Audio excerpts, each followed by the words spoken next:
Merry Christmas, Virgo. It's 2014 December, and that's come around quickly again, as it has been lately. And firstly, let me thank you for tuning in each of the months of the year to listen to what I've got to say. It's nice having your company here.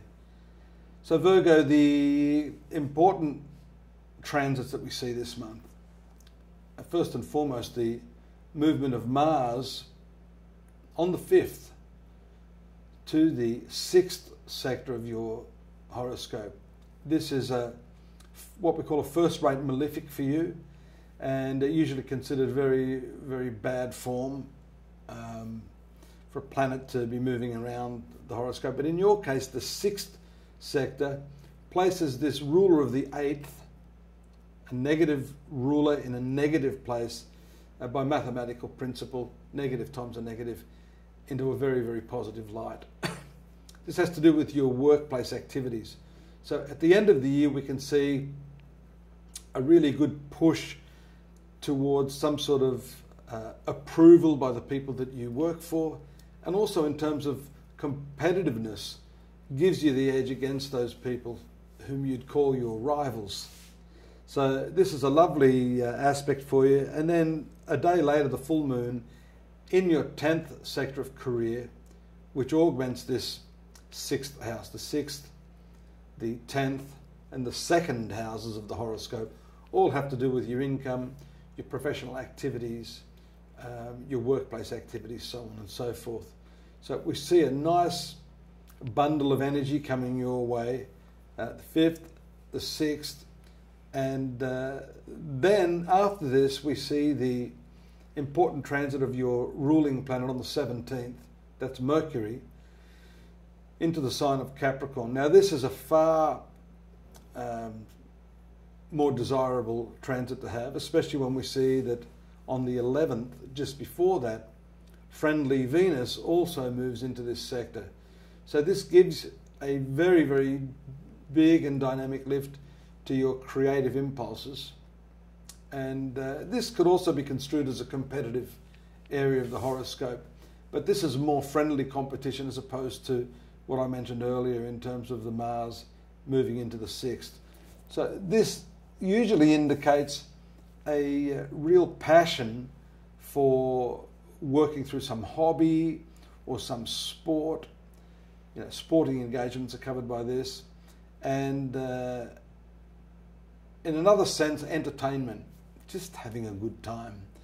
And we see you're going to be fairly intense about that, having Pluto in that area as well. So we see, for example, on the 21st, that transit of Venus moving into the conjunction of Pluto, giving you that intense drive and passion to produce something of note. That's the main problem I hear with a lot of clients. You know, they come to me and they want to sort of move forward with some creative activity or, you know, some meaningful work. And when I ask them, what do you want to do? The answer usually is, I don't know.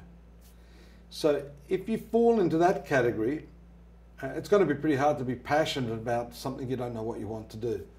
So the passion has to be directed towards figuring out what the hell you want to do.